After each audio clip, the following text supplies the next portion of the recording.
السلام عليكم حبيباتي المشاهدات. في الفيديو تاع اليوم بغيت نتكلم على برنامج سموه البناء المنهجي. هذا البرنامج متخصص في إعداد الشباب أو المسلمين بصفة عامة، ماشي غير الشباب، تكوين الشخصية الإسلامية الصحيحة على بينة ومعرفة. فيه هو برنامج يمتد لمدة 4 سنوات. فيه يعني عدة مستويات، باسو من مستوى لمستوى.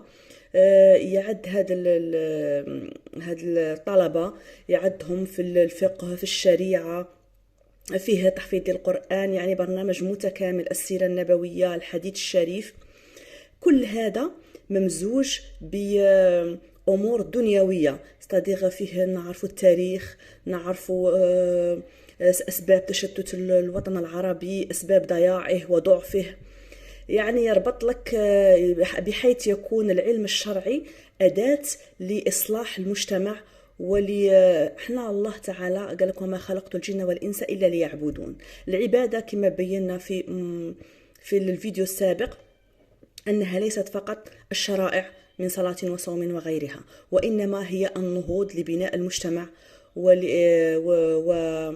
المجتمع كما رانا عارفين راه مغلوب على أمره، راهم الكفار والمشركين راهم هما المسيطرين على العالم. الصهاينة هما اللوبي الصهيوني هو اللي راهم مسيطر على العالم. والمسلمين غادي يتحاسبوا عن سيد ربه على هذا الامر، على هذا الاستضعاف اللي راهم فيه. الصهاينه من سقسوا في الكونغرس الامريكي، واحد تم في الكونغرس الامريكي عضو من اعضائه خرج باسكو اللوبي الصهيوني كي شاف عنده صديق، شافها عنده مايل للحق وللاخر، ما قبلهش. هما توجور يبغوا الناس اللي تكون معاهم وتعاونهم على الشر اللي يديروا فيه. جابها أحمد منصور تاع قناة الجزيرة وسقساه أسئلة.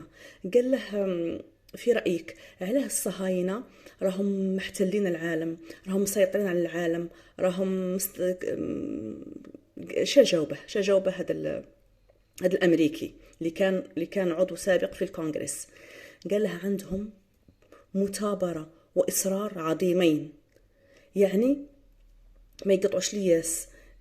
مين يبغوا حاجه يديروها بين عينيهم لازم يوصلوا لها، ماشي خف. حنا الشعوب العربيه دائما تاخذنا العاطفه، نروحوا لديك الحياه من بعد صاي تروح ديك العاطفه ويصرى فتور.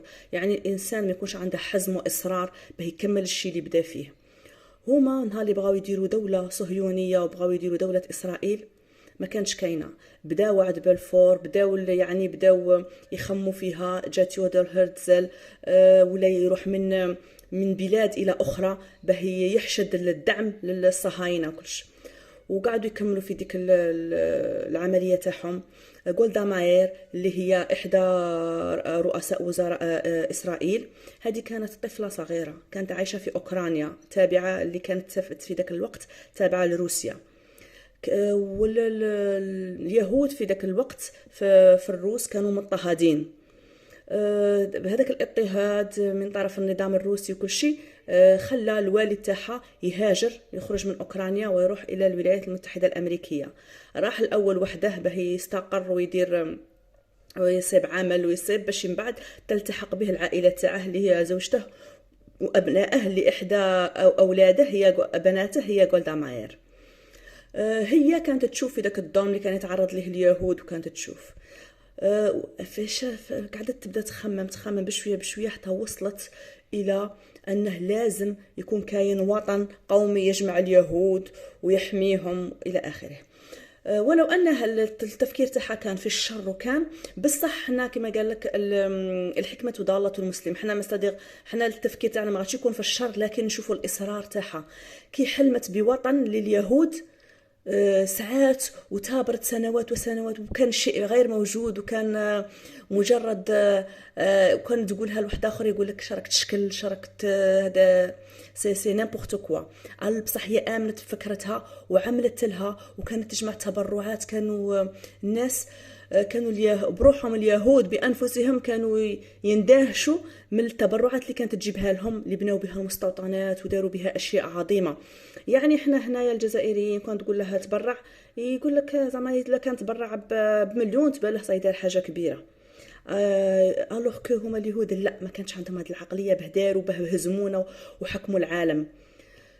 بون نولوا لموضوعنا. هذا برنامج البناء المنهجي. هنا بغيت نهضر لكم يعني الانسان خصو يكون عنده اصرار ويكون عنده نظره سور لو لون تيرم. صديق حنا ربي غادي يحاسبنا على شادرنا للدين تاعنا والاسلام تاعنا. الوغ هذا البناء المنهجي هو فرصه ممكن ما تعوضش، لازم كامل تنضموا ليه.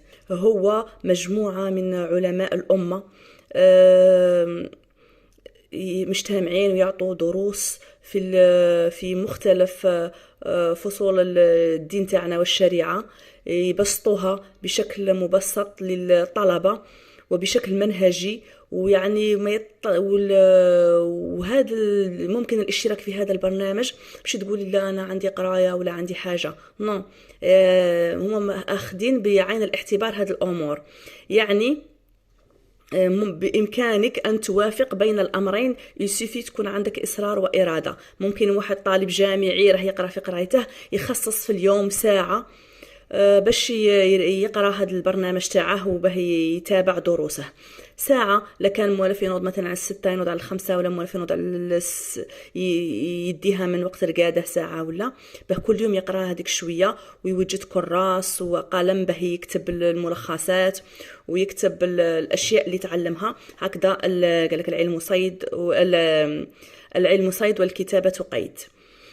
هذا البرنامج كل مرة وهو الحاجة اللي شابة فيه أنه من بعد يعطيك أشياء عملية باه تطبقها باش تنصر المسلمين وتنصر الإسلام وتنصر دينك وتقابل ربي، ومش انت ما درت حتى حية لهذا الدين. إذن أخلصوا النية وانضموا لهذا البرنامج اللي غادي يبدا في 20 فيفري، يعني باقي له 4 أيام فقط للتسجيل. كي تفوت هذه 4 أيام سي ترو طار. هاد العلماء كانوا كل سنة يفتحوا دفعة جديدة للطلبة، برومو جديدة.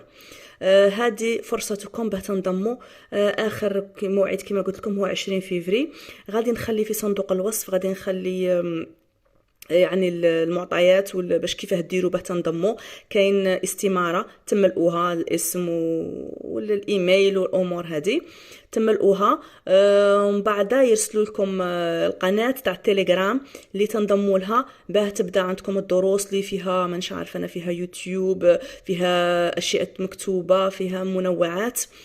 والحياة اللي عجبتني فيه أنه شيء عملي، ماشي غير قراية وحدها ليس لها ربط بالواقع. هذا الشيء اللي خاصنا لإعداد أجيال تنفع